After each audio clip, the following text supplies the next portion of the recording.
అండి నమస్తే. ఒక స్పూన్ కానీ మనము కేక్ కట్ చేసేటప్పుడు ఇలా వుడెన్ స్పూన్స్ వస్తాయి కదండి, దాన్నైనా తీసుకొని వీడియోలో చూపించిన మాదిరిగా బ్రొటన వేలికి టైట్ గా ఉండే విధంగా రబ్బర్ బ్యాండ్ ని వేసేయండి. మీరు దీని ప్లేస్ లో స్పూన్ అయినా తీసుకోవచ్చు. మనము పచ్చిమిర్చిని కట్ చేసేటప్పుడు చాక్తో కట్ చేస్తాం కదండి, కానీ మన చేతికి అది తాకి కండ్లలో మంట కానీ లేదా పిల్లలకి తాకినా కూడా మంట అనేది ఏర్పడుతుంది కదా.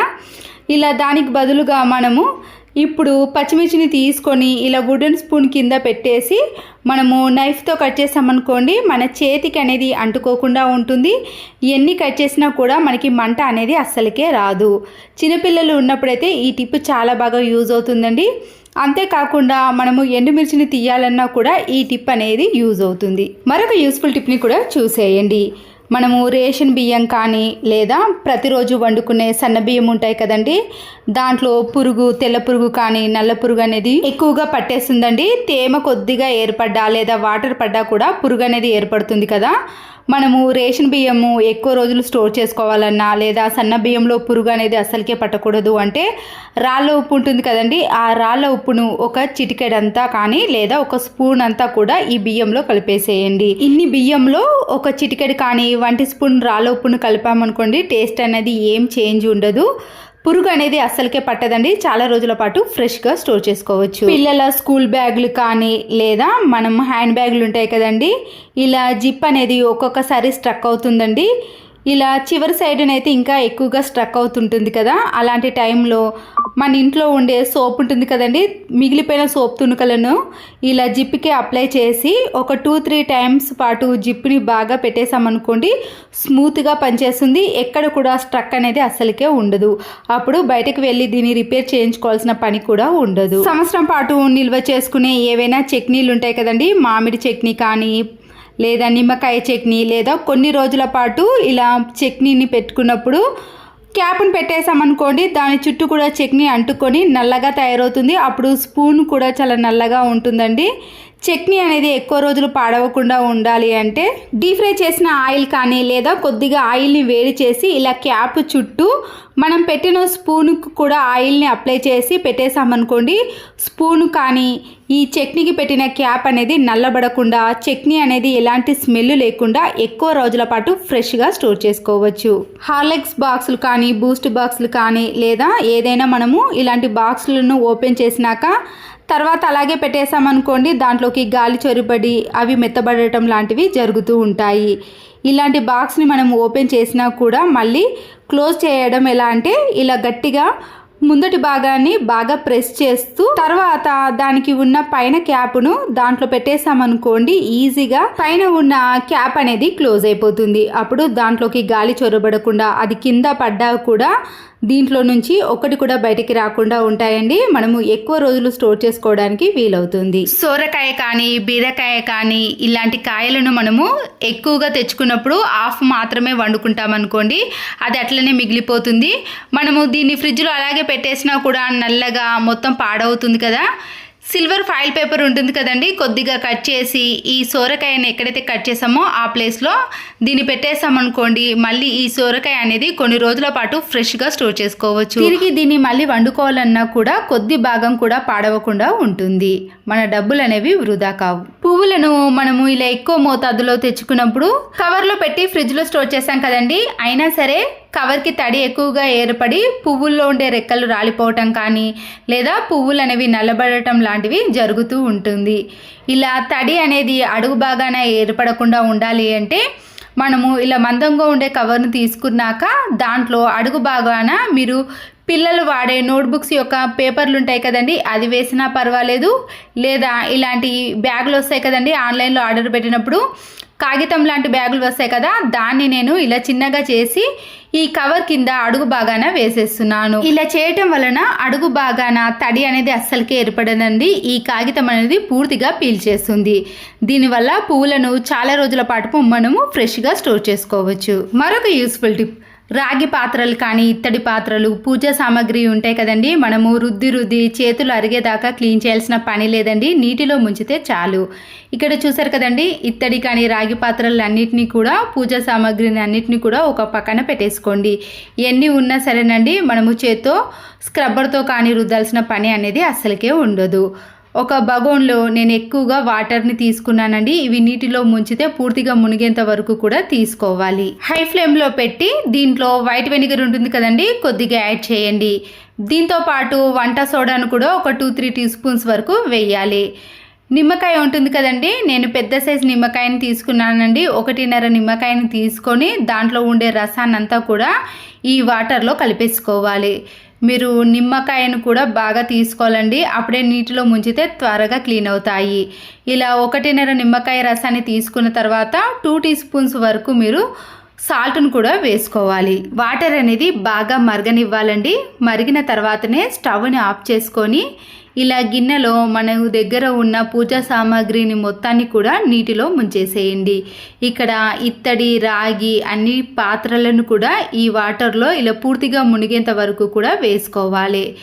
ఇలా వేసిన తర్వాత మీరు ఒక 15 to 20 మినిట్స్ పాటు అలాగే ఉంచేసేయండి. వీటిని మళ్ళీ మీరు చేత్తో కదపాల్సిన పని లేదండి. ఇలా పూర్తిగా మునిగాయి కదా, మనము అటు ఇటు తిప్పాల్సిన పని కూడా ఉండదు. ఇలా మునిగేంత వరకు వేసిన తర్వాత ఒక 15 మినిట్స్ తర్వాత కానీ లేదా 20 మినిట్స్ తర్వాత చూడండి, కలర్ అనేది పూర్తిగా చేంజ్ అవుతుంది. వెంటనే చేంజ్ కాదండి, టైం అనేది ఖచ్చితంగా పడుతుంది. చూసారు కదండి, దానిపై ఉండే మరకలు అనేవి నిజంగా పోతాయి. ఒక్క మరక కూడా కనిపించదు. ఇలా పూర్తిగా మరకలు అనేవి పోవాలంటే ఒక 20 మినిట్స్ పాటు ఈ హాట్ వాటర్లోనే ఉంచాలి. చూసారు కదండి, మనము చేత్తో కానీ స్క్రబ్బర్తో కానీ వీటిని రుద్దాల్సిన పని లేదు. అప్పటికప్పుడు మనము వెంటనే క్లీన్ చేసుకోవాలి అంటే ఇలా హాట్ వాటర్లో వీటన్నిటిని వేసి మనము కొద్దిగా రెస్ట్ ఇచ్చేసామనుకోండి, మళ్ళీ అవి పూర్తిగా క్లీన్ అయిపోతాయి. ఒకవేళ మీకు ఇంకా జిడ్డు ఎక్కువగా ఉన్నాయి అనుకుంటే నిమ్ముప్పు ఉంటుంది కదండి, నిమ్ముప్పును కూడా ఈ వాటర్లో ఒక 2-3 టీ స్పూన్స్ వరకు వేసేసి అలాగే ఉంచేస్తారనుకోండి, ఇలా నీటిలో ముంచితే వాటంతట అవే పూర్తిగా క్లీన్ అయిపోతాయి. దేవుని సామాగ్రిని మనము ఇలా వెంటనే క్లీన్ చేసుకోవాలంటే ఈ టిప్ అనేది చాలా బాగా యూజ్ అవుతుందండి. ఇలా వాటర్లో ముంచిన తర్వాత మీరు ఒక పొడి క్లాత్తో వీటన్నిటిని కూడా క్లీన్ చేసుకోవాలండి. తర్వాత వీటిపైన ఒక్క మరక కూడా ఉండదు. చాలా రోజుల పాటు ఇవి నీట్గా ఉంటాయి. చూసారు కదండి, మీరు పూజా సామాగ్రిని క్లీన్ చేసుకోవాలంటే ఈ టిప్ అనేది చాలా బాగా యూజ్ అవుతుంది. అనేది బ్యాడ్ స్మెల్ వచ్చినప్పుడు కానీ నీట్గా లేనప్పుడు ఇలా కొన్ని వాటర్లో సర్ఫును వేసి కోల్గేట్ పేస్ట్ని కూడా యాడ్ చేయాలి. ఈ కోల్గేట్ పేస్ట్ డైరెక్ట్గా కరగదు కాబట్టి ఇలా చేత్తో నీటిలో పూర్తిగా కరిగిన తర్వాత ఈ వాటర్ని ఇలా వాష్రూమ్లో వేసి మనము బ్రష్తో క్లీన్ చేసామనుకోండి, గారపట్టిన మరకలు కానీ ఎలాంటి బ్యాడ్ స్మెల్ వచ్చినా కానీ ఇలాంటి టిప్స్తో క్లీన్ చేసుకున్నామనుకోండి, వాష్రూమ్ ఎప్పుడు చూసినా కూడా చాలా నీట్గా క్లీన్గా కనబడుతుంది. మరొక యూస్ఫుల్ టిప్, కూరగాయలు కట్ చేసినా కానీ లేదా టిఫిన్ చేసినప్పుడు ఏవైనా కట్ చేసుకున్నా ప్రతిసారి మనము ఇల్లును చిమ్ముతూనే ఉంటామండి. పిల్లలు ఏదైనా చెత్త వేసినా కూడా చిమ్ముతాం కదా, ప్రతిసారి చీపురు కట్టను యూజ్ చేయకుండా ఎక్కడైతే మనం చెత్త పడ్డదో ఆ ప్లేస్లో మాత్రమే ఇలా వైపర్ స్టిక్ని తీసుకొని చెత్త చాటలకు వేసామనుకోండి, ఎంత సన్నని డస్ట్ అయినా చాలా ఈజీగా వచ్చేస్తుంది. కిచెన్ టైల్స్ని కూడా మనము గిన్నెలు క్లీన్ చేసిన తర్వాత ఒక్క చుక్క కూడా వాటర్ ఉండకూడదు, త్వరగా ఆరిపోవాలి అంటే ఇలా వైపర్ స్టిక్తో మనము సింకులోకి వేసేసామనుకోండి, చెత్త అనేది ఈజీగా వచ్చేస్తుంది. చుక్క వాటర్ అనేది మిగలకుండా ఉంటుంది, త్వరగా ఆరిపోతుంది. అప్పుడు కిచెన్ కూడా చాలా నీట్గా కనబడుతుంది. ప్రతిసారి పదే పదే ఇల్లును చిమ్మకుండా ఇలా వైపర్ స్టిక్తో అప్పటికప్పుడు క్లీన్ చేసుకున్నారనుకోండి, ఇల్లు కూడా చాలా నీట్గా కనబడుతుంది. అలా అయిపోయిన కోల్గేట్ పేస్ట్లు ఉంటాయండి, ప్రతిసారి ఇవి ఎందుకని పడేస్తాం, కానీ అయిపోయిన తర్వాత వీటిని ఇలా సీజర్తో చిన్న చిన్న పీసెస్గా కట్ చేసుకోవాలి. కట్ చేసుకున్న ఈ కోల్గేట్ పేస్ట్లో ఎంతో కొద్దిగా పేస్ట్ అనేది ఉంటుందండి. తర్వాత ఒక్కొక్క పీస్ని తీసుకొని మనము ఇలా సీజర్తో కట్ చేసుకున్నాక ఈ కోల్గేట్ పేస్ట్లో కొద్దిగా వాటర్ని యాడ్ చేసి మనము క్లీన్ చేసుకోవాలి. నేనైతే ఈ కోల్గేట్ పేస్ట్ని 3 months అండి, అందుకొరకే అలా గట్టిగా తయారైంది. రీసెంట్ అయితే కొద్దిగా తడిగా ఉంటుంది కదా, వెంటనే మనం కట్ చేసింది ఇలా ట్యాప్ పైన బాగా రుద్దేసేయండి, లేదా దాన్ని మనము స్పాంజ్ స్క్రబ్బర్ పైన తీసుకొని ఇలా స్క్రబ్బర్తో రుద్దేసినా కూడా ట్యాప్స్ పైన ఉండే తెల్లటి మరకలు కానీ సోప్ మరకలు అనేవి ఈజీగా తొలగిపోతాయండి. చూసారు కదండి ఎంత షైనింగ్లోకి వచ్చాయో. ఎంత పాత ట్యాప్స్ అయినా సరేనండి, కోల్గేట్ పేస్ట్తో క్లీన్ చేసినాక నీట్గా షైనింగ్లోకి వస్తాయి. మరొక కోల్గేట్ పీస్ని తీసుకొని మన ఇంట్లో ఉండే సీజర్స్ కానీ నైఫ్స్ కానీ పీలర్ కానీ ఏదైనా సరేనండి, షార్ప్నెస్ అనేది తగ్గిపోతుంది కదా, మళ్ళీ ఇవి కొత్త దానిలా షార్ప్నెస్లోకి రావాలంటే ఈ కోల్గేట్ పేస్ట్ని బాగా అప్లై చేయాలి. ఇలా అప్లై చేసిన తర్వాత ఏదైనా మనము స్టీల్ దాంతో బాగా రుద్దేసామనుకోండి, ఇవి మళ్ళీ కొత్త దానిలా షార్ప్నెస్లోకి వస్తాయి. వాటర్తో క్లీన్ చేయకుండా ఏదైనా పొడి క్లాత్తో క్లీన్ చేసుకోవాలి. కోల్గేట్ పేస్ట్తో ఇలా ఒక్కసారి చేసిన తర్వాత మీరు ఎంత మందంగా ఉన్న వాటిని కట్ చేసినా సరేనండి, ఈజీగా కట్ అవుతాయి.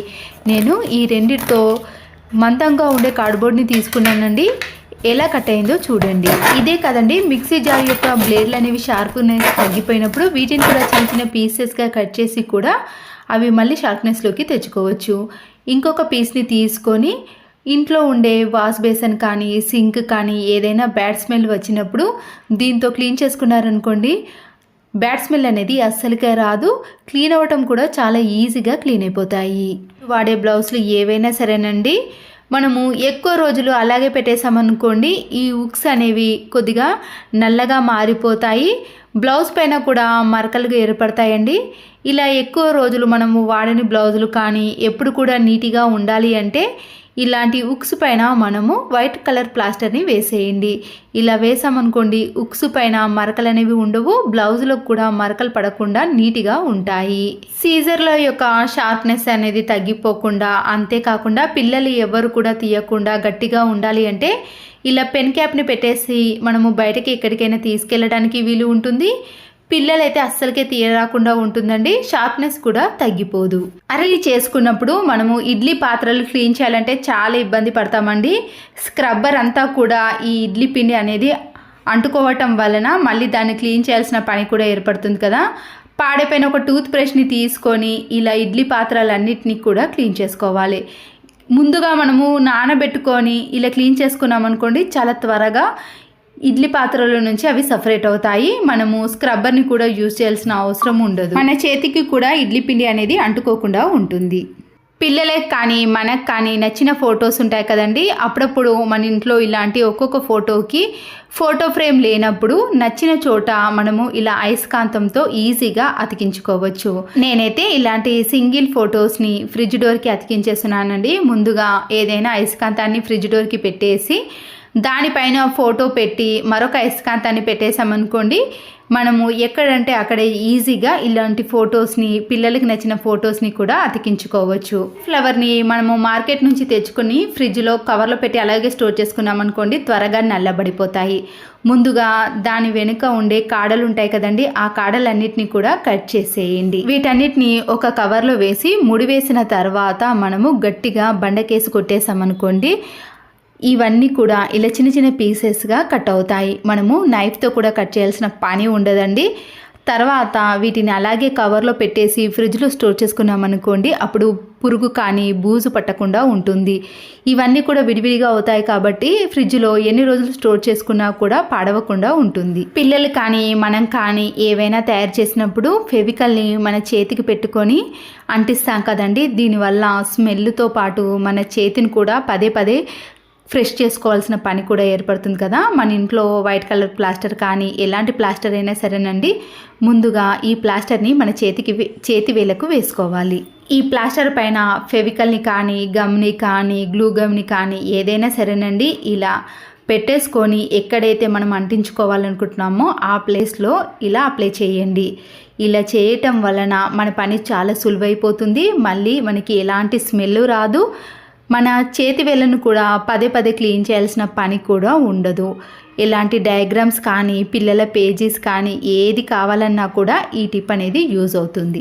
టమాటా చారు కానీ టమాటా చట్నీ కానీ లేదా ఇలా టమాటాపై పొట్టు అనేది చాలా ఈజీగా రావాలి అంటే బాగా మరిగించిన హాట్ వాటర్లో మీరు ఈ టమాటాలను వేసేయండి. లేదా ముందుగానే పైన కొద్దిగా ఘాటు పెట్టి కూడా ఈ హాట్ వాటర్లో వేసేసారనుకోండి, పొట్టు అనేది చాలా ఈజీగా వచ్చేసిందండి. చాలామందికి టమాటాపై ఉండే పొట్టు అనేది డైజెషన్ కాని వాళ్ళు కానీ, లేదా టమాటా అనేది చాలా త్వరగా ఉడకడానికి టమాటా చారు పెట్టుకునేటప్పుడు ఇలా తొక్కను తీసేసి డైరెక్ట్గా మనము టమాటాలను గట్టిగా అనేసామనుకోండి, దాంట్లో నుంచి రసం అనేది వచ్చేస్తుంది. ఇలా తక్కువ టైంలో మనము చట్నీ కానీ రసం చేసుకోవాలంటే ఈ టిప్ అనేది యూజ్ అవుతుంది. అంతేకాకుండా మనకి గ్యాస్ కూడా ఆదా అవుతుంది. అయిపోయిన పెన్ క్యాప్స్ కానీ వేస్ట్గా ఉండే క్యాప్స్ ఉంటాయి కదండి, దాన్ని తీసుకొని ఇలా క్యాప్కి డబుల్ గమ్ టేప్ని అతికించేసేయండి. మనము ఇంటి బయట కానీ లేదా ఇంట్లో దేవుని పటాలకు ఎప్పుడైనా పండగలకు ఈ ఫంక్షన్స్కి మనము అగరబత్తీలు వెలిగించాలంటే స్టాండ్ ఉండదు కదండి, ఇలా పై వాటికి మనము డైరెక్ట్గా ఇలా దేవుని పటం కింద ఈ క్యాప్ను పెట్టేసి అగరబత్తీలను పెట్టేసామనుకోండి, మన పని అనేది చాలా సులువుగా అయిపోతుంది. మరొక యూస్ఫుల్ టిప్, సోప్ అయిపోయిన తర్వాత మనము సోప్ బాక్స్లో నుంచి లేదా సోప్ కవర్లో నుంచి సోప్ని తీసినాక ఇది వేస్ట్ అని పడేసాం కదండి, అలా కాకుండా మన ఇంట్లో ఉండే చిన్న చిన్న నాప్కిన్స్ కానీ లేదా సాక్స్లు ఉంటాయి కదండి, పిల్లలు వేసుకునే సాక్స్లను మనము ఫ్రెష్గా వాష్ చేసిన తర్వాత ఈ సోప్ బాక్స్లో పెట్టేసామనుకోండి, దాంట్లో నుంచి తీసిన తర్వాత మనకి ఆ రోజంతా కూడా మంచి సువాసన అనేది వస్తుంది. పర్ఫ్యూమ్ని కూడా యూజ్ చేయాల్సిన పని ఉండదు. కిచెన్లో వంట చేయడానికి గ్యాస్ లైటర్ని ఖచ్చితంగా యూజ్ చేస్తామండి. ప్రతిసారి మనము ఇలా ఆయిల్తో తీసుకున్నప్పుడు దానికి జిడ్డుగా తయారవుతుంది.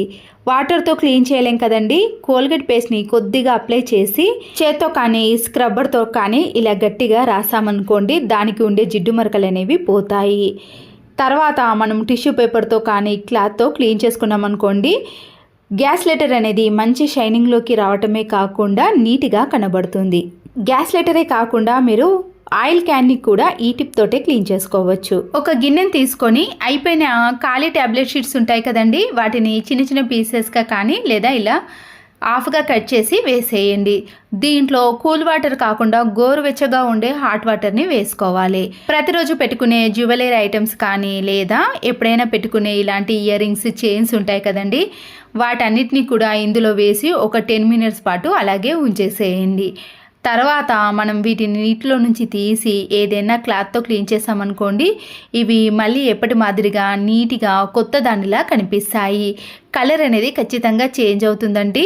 సర్ఫ్ను కానీ లిక్విడ్ని యూజ్ చేసే బదులు ఇలా అయిపోయిన ట్యాబ్లెట్ షీట్స్తో క్లీన్ చేయండి, చాలా నీట్గా వస్తాయి. ఇంట్లో స్టోన్స్ బ్యాంగిల్స్ కానీ లేదా పగిలే బ్యాంగిల్స్ ఏవైనా సరేనండి, మనము ఎక్కడికైనా బయటకి తీసుకెళ్ళేటప్పుడు మనము హ్యాండ్ బ్యాగ్లో పెట్టుకున్నప్పుడు స్టోన్స్ అనేవి పోతాయి లేదా పగిలిపోతాయనే టెన్షన్ ఉంటుంది కదా, అలా కాకుండా ఇలా హెయిర్ బ్యాండ్లో మనము ఒక డజన్ కానీ హాఫ్ డజన్ వరకు కూడా పెట్టుకోవచ్చండి. నేనైతే ఇలా స్టోన్స్ బ్యాంగిల్స్ అనేవి పెట్టుకున్నాను, ఎందుకంటే మనము ఎక్కడ పెట్టినా కూడా స్టోన్స్ అనేవి కలర్ చేంజ్ అవుతాయి లేదా స్టోన్స్ అనేవి పోతాయి కదా. అంతేకాకుండా ఇంట్లో పెట్టుకున్నా కూడా ఇలా హెయిర్ బ్యాండ్లో పెట్టేసామనుకోండి, స్టోన్స్ అనేవి పోకుండా ఉంటాయి. ఇంట్లో ఇలాంటి రఫ్గా ఉండే షీట్స్ ఉంటాయి లేదా మీరు స్టీల్ స్క్రబ్బర్నైనా యూజ్ చేయొచ్చండి. నైఫ్లు కానీ లేదా సీజర్స్ ఏవైనా సరేనండి, పీలర్ అలాంటివి పదును అనేది తగ్గిపోయినప్పుడు ఈ షీట్ పైన బాగా రఫ్ చేసామనుకోండి, మళ్ళీ ఇవి షార్ప్నెస్లోకి వస్తాయి. మనము మందంగా ఉన్న వాటిని ఎన్నిసార్లు కట్ చేసినా కూడా షార్ప్నెస్ అనేది త్వరగా తగ్గిపోకుండా ఉంటుంది. చూడండి, ఇక్కడ ఎక్కువగా ఉన్న పేపర్లను తీసుకొని నేను కట్ చేసి చూపిస్తున్నాను, త్వరగా షార్ప్నెస్లోకి వస్తాయి. పాడైపోయిన ఆలును కానీ లేదా వేస్ట్గా ఉన్న ఆలును తీసుకొని దాంట్లో చిన్న పీస్ని కట్ చేస్తున్నానండి. దీన్ని ఫోక్తో కానీ లేదా మామూలుగా చేత్తో పట్టుకొని మన ఇంట్లో ఉండే అద్దాలు ఉంటాయి కదండి, డ్రెస్సింగ్ టేబుల్ అద్దాలు కానీ వాష్రూమ్లో సోప్ మరకలు, వాటర్ మరకలు పడి జిడ్డుగా తయారవుతాయి కదా, అలాంటి వాటిని మనము ఈ ఆలుతో క్లీన్ చేసామనుకోండి, ఎలాంటి మరకలైనా ఈజీగా తొలగిపోతాయి. అద్దం అనేది చాలా నీట్గా కనబడుతుంది. ఆలుతో క్లీన్ చేసిన తర్వాత ఏదైనా పొడి క్లాత్తో కానీ తడి క్లాత్తో క్లీన్ చేసుకున్నారనుకోండి, అద్దంపై ఎలాంటి మరకలు కూడా అస్సలకే కనిపించవు. ఒక బౌల్లో కానీ ప్లేట్లో కొన్ని వాటర్ని వేసి మీరు హెయిర్కి వాడే ఎలాంటి ఆయిల్ అయినా సరేనండి, హెయిర్ ఆయిల్ని కూడా కొద్దిగా 1 స్పూన్ వరకు వేసేయండి.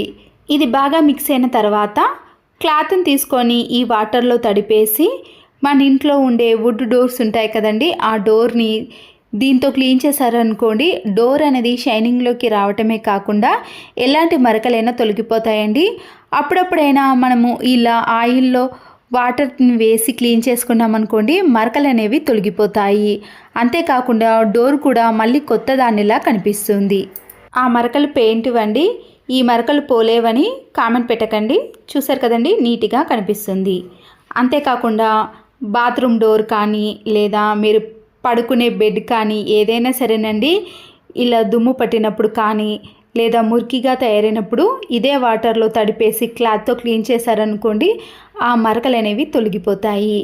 మళ్ళీ ఇలా నీట్గా కనబడుతుందండి. మనము పెయింట్ వేసిన మాదిరిగా డోర్ అనేది కనబడుతుంది. చూసారు కదండి, క్లీన్ చేయకముందు ఎలా ఉందో, క్లీన్ చేసిన తర్వాత డోర్ అనేది ఎలా నీట్గా కనబడుతుందో. మరొక యూస్ఫుల్ టిప్, ఇలాంటి ఫ్లక్కర్స్ ఉంటాయి కదండి, దాంట్లో ఉండే స్క్రూ అనేది లూజ్ అయిపోయి ఆ ఫ్లక్కర్ అనేది విడిపోతుంది.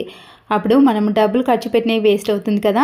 ఏ కలర్ నెయిల్ పాలిష్ అయినా సరేనండి, ఆ స్క్రూ మధ్యలో ఇలా 2 వైపులా కూడా వేసామనుకోండి, స్క్రూ అనేది గట్టిగా ఉండటం వలన అది కదలకుండా ఉంటుంది. అప్పుడు దాంట్లో నుంచి బయటకి రాకుండా ఉంటుంది. చలికాలంలో గిన్నెలు క్లీన్ చేయాలంటే చాలా ఇబ్బంది పడతాం కదండి. ఎందుకంటే చలికి వాటర్ అనేవి కూల్గా ఉండటం వలన మన చేతులు అనేవి చాలా చల్లగా తయారవుతాయి. దీనికోసం మన ఇంట్లో ఇలాంటి 2 రబ్బర్ బ్యాండ్లు అలాగే 2 కవర్లు ఉంటే సరిపోతాయండి. ఇలా కవర్లను మనము 2 హ్యాండ్స్కి వేసుకొని ఊడిపోకుండా ఉండటానికి రబ్బర్ బ్యాండ్లను వేసేయండి. అప్పుడు దీంట్లోకి ఒక చుక్క కూడా వాటర్ అనేది వెళ్ళదు. అలాంటప్పుడు మనము ఇలాంటివి ఎన్ని గిన్నెలు క్లీన్ చేసినా కూడా మన చలికి చేతులు అనేవి అస్సలకే చల్లబడవండి. ఎన్ని గిన్నెలైనా చాలా తక్కువ టైంలో ఈజీగా క్లీన్ చేసుకోవచ్చు. కొంతమంది చలికి చేతులు అనేవి ఇలా చల్లగా తయారయ్యి ఇబ్బంది పడతారు కదండి. అలాంటి వారికైతే ఈ టిప్ అనేది చాలా బాగా యూజ్ అవుతుందండి. ఏజ్ ఎక్కువగా ఉన్నవారైతే చలికి చాలా ఇబ్బంది పడతారు కదండి. అలాంటి వారు కూడా మనము రాత్రిపూట కానీ పగలు కానీ ఏ టైంలో అయినా సరేనండి, ఇలా 2 కవర్లను చేతికి వేసేసుకొని మనము ఎన్ని గిన్నెలైనా క్లీన్ చేసుకోవచ్చు. అంతే కదండి, గిన్నెలు క్లీన్ చేసేటప్పుడు దానికి ఉండే మురికి కూడా మన చేతులకు అనేది అస్సలకే తాకదండి. చేతులు కూడా చాలా నీట్గా ఉంటాయి. మళ్ళీ చేతులను కూడా మనం వాష్ చేసుకోవాల్సిన పని కూడా ఉండదు. చూసారు కదండి, ఎన్ని గిన్నెలు ఉన్నా సరే మనము ఇలా కవర్ సహాయంతో బండెడు గిన్నెలనైనా క్లీన్ చేసుకోవచ్చు. చలికాలంలోనే కాదండి, ఈ టిప్ అనేది మనము ఎప్పుడైనా యూజ్ చేసుకోవచ్చు. ఇలాంటి క్లిప్పులు అనేవి మనం వేస్ట్ కాకుండా చేసుకోవచ్చు. మాప్ స్టిక్ కానీ వైపర్ స్టిక్ ఉంటాయి కదండి, ఇలా మేకుకు వేసినప్పుడు క్యాప్ అనేది లూజ్ అయిపోయి కింద పడిపోతుంది. ఒక బెలూన్ని తీసుకొని స్టార్టింగ్ ని మాత్రం కట్ చేసేయండి. ఈ వెడల్పుగా ఉన్న దాన్ని మనకి అవసరం లేదండి. పైన వైపుని కట్ చేసిన దాన్ని మనము స్టిక్కి పెట్టేసేయాలి. ఇలా చేయటం వలన మళ్ళీ ఆ క్యాప్ పెట్టేసేటప్పుడు గట్టిగా ఉంటుందండి, కింద జారకుండా ఉంటుంది. మనము మేకుకు వేసినాకుండా స్లిప్ అవ్వకుండా కింద పడిపోకుండా స్టిక్ అనేది ఎన్ని రోజులు పెట్టినా కూడా అలాగే ఉంటుంది. బెలూన్ వేసిన తర్వాత క్యాప్ని పెట్టేసి ఇలా మేకుకు వేసారనుకోండి, అస్సలకే కింద పడిపోకుండా స్టిక్ అనేది అలాగే ఉంటుంది.